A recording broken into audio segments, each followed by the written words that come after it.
E hoje vamos começar um vídeo diferente. Hoje nós vamos ver a história do Blood Tricks do Ben 10, uma AU do Ben 10, beleza? Eu já vi a do Carne Tricks e a do Shark Tricks. Se vocês quiserem que eu traga todas essas AU do Ben 10, comenta aí, vamos lá. Trouxe para vocês a história de duas versões alternativas do Ben 10, a Carne Tricks e a Shark Tricks. E desde então vocês me pedem em todo lugar um vídeo sobre Blood Tricks. Como essas três AUs foram as que mais ficaram populares entre os fãs do tema, meio que eu fiquei devendo esse vídeo. E já deixa o like no meu canal, deixa o like lá e se inscreve no meu canal, beleza? E vai ver todos os vídeos que eu posto lá, beleza? Vamos lá. E só lembrando, segue lá o canal do EuIP, que é o canal que eu tô assistindo agora pra mostrar pra vocês a história do Blood Tricks. E é a primeira vez, vamos lá. Pra vocês, mas agora eu vou matar esse verme. Como o canal aqui não é focado em nenhum assunto em específico, muito menos em Ben 10, eu decidi demorar um pouco pra trazer essa terceira parte, mas ela enfim tá aqui. Então, meus amigos, Blood Tricks, a versão canal do Omnitrix. Opa, se tu quiser apoiar o canal de uma forma mais direta, dá uma olhada na minha coleção na loja, o link tá sempre aí na descrição. Como em todas as versões alternativas do Omnitrix, essa aqui também tem uma origem para a confecção do relógio. Antes da gente entrar de fato na história, eu preciso pontuar uma coisa. Esse é o perfil que criou essa AU. Ele assumidamente criou essa AU baseada em Carne Tricks. E se vocês querem saber, a maioria das AUs famosas de Ben 10 foram baseadas em Carne Tricks. Enfim, vamos pra história. Nesse universo alternativo de Ben 10, Vilgax e Azimuth são amigos. A série não deixa isso explícito, mas o que dá a entender é que os dois estavam confeccionando o Omnitrix juntos, sendo Azimuth a cabeça principal do projeto. A ideia é que essa criação fosse o que a gente já vê lá no desenho original. Uma arma que iria auxiliar um herói a defender o universo de toda e qualquer ameaça com o DNA de múltiplos aliens. Mas, bem, não foi bem isso que aconteceu aqui. Em Carne Tricks, o Azimuth se via como uma raça superior. Com isso, o objetivo dele é usar a sua criação como uma arma contra as demais vidas do universo. Em Blood Tricks, isso também acontece. Só que o deturpado da vez é o Vilgax, uma vez que ele queria exterminar todas as raças, exceto a dele e a do Azimuth. Isso porque ele via a raça dele e a do Azimuth como algo superior. Bem errado essas ideias aí. O plano dele era capturar o máximo de DNAs possível, colocar no relógio e usar o relógio para poder fazer o seu próprio extermínio. E quando o Azimuth descobriu isso, já era tarde demais. Os aliens já estavam no protótipo do relógio. A única coisa que ele podia fazer era sabotar o relógio. E assim ele faz. Ele infecta o DNA de cada alien do relógio com uma toxina que seria prejudicial somente para a pessoa que estivesse usando o relógio. No caso, o nosso querido Vilgax. Quando ele descobre isso, ele mata o Azimuth. E da forma mais sádica possível, ele usa da carne do Azimuth para fazer o seu protótipo de relógio. Ele junta a carne do Azimuth, a carne de todos os aliens que ele matou para pegar o DNA e materiais de um protótipo antigo de outro relógio. Ele usa tudo isso na confecção do Blood Tricks. Mas por que ele teria usado a carne de seres vivos para confeccionar o relógio? Simples. Fazendo isso, o relógio seria um ser vivo e pensante. E assim nasce Blood Tricks. O Blood Tricks funciona de uma forma parecida com o Venom. Ele não se torna uma extensão do usuário que o controla. O usuário se torna uma extensão para o relógio. Isso porque a pessoa que o usa fica mais magra e agressiva. Magra de fome e agressiva de fome. O relógio se prende à pessoa. Dali pra frente, o dever do hospedeiro se torna comer carne. Tudo para poder saciar a fome do relógio e seja lá qual entidade que o possui. A ideia do Vilgax era mandar esse relógio pra Terra, já que aqui a gente tem uma grande concentração de carne e sangue. Ele achava que o relógio iria dizimar a raça humana e depois iria pra outro planeta dizimar outra raça. Esse era o plano dele, mas o erro do Vilgax foi achar que esse relógio faria exatamente o que ele quer. Enquanto ele fazia a cápsula que comportaria o relógio em direção à Terra, ele ouviu de dentro do relógio grunhidos de dor ou algo do tipo. Era como se o DNA dos aliens que ele aprisionou ali dentro ainda estivessem vivos ou conscientes, como se eles ainda suplicassem por ajuda. E essa não foi a coisa que mais assustou o Vilgax. Isso porque logo após ele ouvir isso, do meio do relógio um olho apareceu, como se estivesse olhando diretamente pra ele. Depois de ver isso, ele praticamente fala: "Pra mim já deu". Ele termina a cápsula que levaria o relógio pra Terra e vai dormir. Durante o sono, ele é visitado por uma forma estranha que saiu de dentro do relógio. Ela não era humanoide nem nada do tipo. O que o Vilgax viu foi o vazio em forma de criatura. E essa coisa sussurrava o nome do Vilgax. Nessa hora, o Vilgax decidiu que eu vou mandar esse negócio pra Terra aí e já era. Ele projeta a cápsula com o relógio pra ir pra Terra. E na hora que ele vai preparar o percurso... Vilgax foi empalado com um golpe na cabeça, mas estando morto ou não, o plano dele começa agora.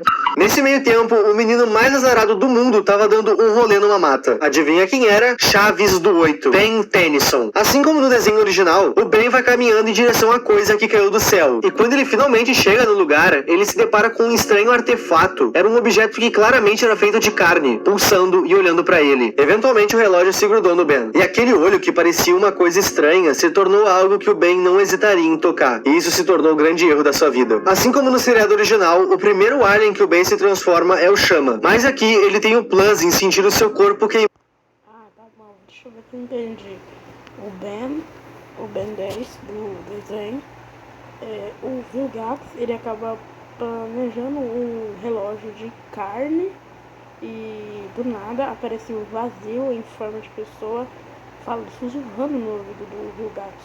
Então, deixa eu ver se é isso, deve ser isso que ele falou, mas essa história é meio bizarra. Vamos continuar para tentar entender. Durante a metamorfose. E como o relógio possui um fator de cura próprio, a sua carne, músculos e ossos continuam se regenerando. O Ben basicamente se transforma numa gasolina para aquela chama que nunca se apagaria. Durante esse desespero, o Ben sai correndo procurando alguma fonte d'água para apagar o fogo do seu corpo. Que frase mais estranha. Nessa correria procurando pela água, que era algo que o Ben almejava, ele acaba achando algo que o relógio almejava. Ben se depara com um acampamento cheio de pessoas. E nessa hora, o relógio toma conta do corpo do Ben. Enquanto o Chama sai correndo para saciar sua fome, comendo o máximo de campistas possíveis, ele sem querer acaba iniciando um incêndio naquela floresta inteira. Ele consegue saciar sua fome? Mais ou menos. O que acontece aqui é algo extremamente gráfico, mas vamos dizer que sim, ele conseguiu. Em meio a essa muvuca que estava acontecendo, o relógio descarrega e o Ben toma conta do seu corpo de novo. Desesperado, ele sai correndo de lá em direção ao trailer do Vomax. E bom, o trailer já estava consumido por chamas também. Felizmente, nem a Gwen e nem o Max estavam lá dentro. Com isso, o Ben de novo sai correndo para dentro daquela mata em chamas. Ele faz isso na esperança de achar qualquer um dos dois. Só que nessa, ele acaba encontrando diversos policiais que estavam falando com alguns campistas sobre um incêndio que aconteceu misteriosamente. Até que uma das pessoas vê o reflexo daquela destruição nos olhos do Ben. Ele de novo sai correndo daquele lugar, mas dessa vez com vários policiais atrás dele. A polícia queria saber o que aquele menino escondia. Sem ter muito pra onde fugir, o Ben decide tentar usar o relógio a seu favor dessa vez. Dessa vez, ele acaba se transformando no besta. E pra se proteger, ele termina com a vida de todos os policiais. Depois de muito fugir, o Ben chega em uma cidade vizinha, onde ele finalmente encontra uma chance de talvez tentar fazer algo certo. E pela primeira vez, ele tem êxito nisso. Coincidentemente, havia um prédio em chamas ali perto. Nesse universo é bem comum as coisas pegarem fogo. Com isso, ele se transforma novamente. O relógio determina que ele vire o XRL8. E de lá de dentro, ele consegue encontrar duas crianças e traz elas pra fora em segurança. E quando a mãe das mesmas vai agradecer ao seu herói pelo que ele fez, ele já tinha fugido de lá. O Ben sabia que não podia ficar muito tempo em metamorfose perto de tanto sangue e carne. Se ele fizesse isso, o relógio poderia entrar em tentação de novo.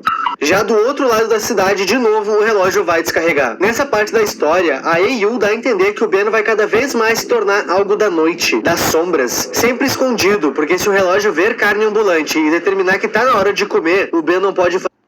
Deixa eu entender. O relógio, ele tem um horário, ele tem tipo uma hora, um momento que ele tem fome de carne.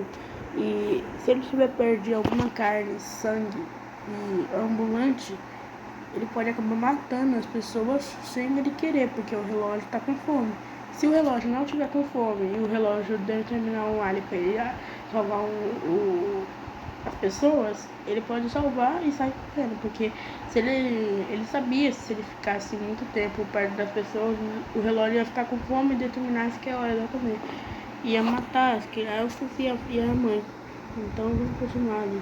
Fazer nada pra parar ele. Dessa vez, o relógio descarrega em uma viela, onde ele encontra uma pessoa batendo em outras. E como o relógio descarregou justo nessa hora, ele fica com medo de apanhar também. Mas diferente disso, a pessoa que tava batendo nas outras oferece ajuda pro Ben, já que ele tava absurdamente magro. Esse cara era o Kevin, todos no cinema. Nessa parte, a gente tem um momento onde os dois se apresentam e mostram as peculiaridades que eles têm. O Kevin mostra seus poderes de absorver materiais e se transformar neles. E o Ben mostra um relógio. Por um momento, o relógio vai até tentar comer da carne do Kevin, Kevin. O Ben sem querer se transforma em um alien, mas o Kevin consegue lutar com a transformação do Ben. Depois dessa luta dos dois, o relógio descarrega de novo, e o Ben fica ainda mais magro por não estar podendo comer carne. O Kevin sabia que quem o atacou foi o relógio e não o Ben. Com isso, ele carrega o Ben nas costas para procurar ajuda, até se dar de cara com um cartaz que mostrava justamente o Ben. Haviam pessoas que não eram a polícia procurando por ele ainda. Pessoas essas que eram justamente o Max e a Gwen. O Kevin liga pro número do cartaz e é a Gwen quem atende a ligação. Enquanto os dois esperavam pela chegada da Gwen ou do Max, o relógio se ativa de novo mesmo com o Ben desmaiado. O relógio faz isso porque ele precisa se alimentar. Dessa vez, o Kevin se esconde, tudo por medo de virar comida. E a criatura da vez acaba entrando em uma casa noturna que tinha ali perto. E todos que estavam lá dentro serviram para saciar a fome do relógio. Obviamente, assim que aquele sofrimento coletivo acabou, o Ben toma conta do seu corpo. E ele estava extremamente nervoso com o que o relógio havia feito ele fazer. Mas agora, ele não estava mais fraco. E é exatamente agora que a Gwen e o Max chegam. Que conveniente. Como o Vomax fazia parte dos encanadores, ele tinha uma pequena noção do que aquilo poderia ser. Não toda a noção, mas um pouquinho dela. Bom, agora no vídeo eu vou falar um trecho que eu esqueci de gravar na época que eu gravei isso tudo que vocês viram. Nesse meio tempo eu já me mudei de casa, então eu vou gravar essa parte nesse cenário aqui, mas ignorem, é só um trecho.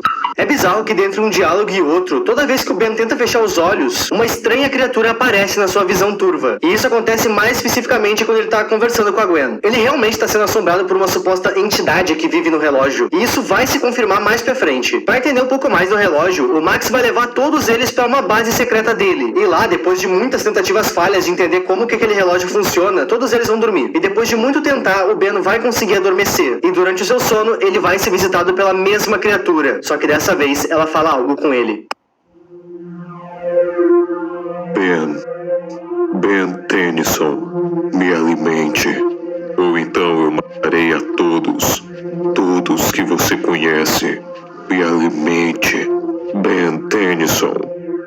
Depois dessa fala, essa voz é interrompida por outra. E essa voz que interrompe a entidade diz pro Ben que ele não deve dar ouvidos pra entidade. Ok. Antes de dormir, o Max tinha solicitado a ajuda do Tetrax pra tentar resolver essa questão do relógio. Mas no lugar, o Tetrax mandou o Flame. Segundo o Tetrax, isso aqui seria um bom treino pro Flame. Quando o Flame analisa o relógio, ele sem querer desbloqueia o modo de escolha. Até agora, o Ben apenas se transformava sem querer e ele sequer escolhia o Alien. Mas aparentemente, graças ao Flame, agora a escolha vai ser possível. Como se tem esse modo de escolha do relógio que foi desbloqueado, é importante citar os outros modos que o relógio tem, como por exemplo o modo de recarga, para quando a bateria do relógio acaba. O relógio também possui o seu modo de scanner, que eu acredito que seja para poder escanear o DNA de um outro alien para poder aumentar ainda mais o catálogo do relógio. E claro, o modo ativado e em uso. Sem ter muita ideia do que fazer, o Flame decide levar todos eles para o espaço, para outro planeta. Isso porque o Flame necessita conhecer alguém que pode ajudar. Sim, eles acabam indo para Galvan Prime, o planeta de origem dos Galvanianos. Tudo para tentar conseguir respostas sobre o que é esse relógio e como tirar ele. Pra quem não sabe, os Galvanianos são da mesma espécie do Massa Cinzenta. E o Massa Cinzenta é da mesma espécie do Asmuth. E o Asmuth projetou o relógio. Entendeu? Eu acho interessante que, comparando todas as AUs, na minha opinião, essa é a mais rica narrativamente falando. Carnetrix e Chaquetrix, na época que eu cobri, não tinham exatamente uma história. Elas eram bem mais conceitos do que qualquer outra coisa. Essas versões têm conceitos de relógios e de universos, mas não uma história que se desenrola naquelas condições. Mas Bloodtrix tem o seu conceito de relógio e de universo funcionando, diferente dos outros Omnitrix que a gente viu. O Bloodtrix é vivo, mas tem um motivo pra isso que até faz sentido. Dentro do relógio Bloodtrix, os DNAs ainda conseguem de certa forma conversar entre si. É como se os seus DNAs já fossem suficiente para que eles conseguissem reviver consciência. E isso faz sentido? Mais ou menos. O único alien capaz de manter consciência somente com seu DNA, até onde eu sei, é o Fantasmático. Em Bloodtrix não é exatamente o Fantasmático o porta-voz. Não é dele o olho do relógio, e nem é dele as vozes que o relógio emite, mas sim de todos os aliens. Deixando bem claro que a entidade que atormenta o Ben e todos os aliens falando através do relógio, como a gente viu com o Vilgax, são coisas diferentes. Até onde se sabe, essas duas manifestações não são a mesma coisa. E bom, como eu citei no ponto da história que a gente tá, a Gwen, o Vomax, o... Beleza,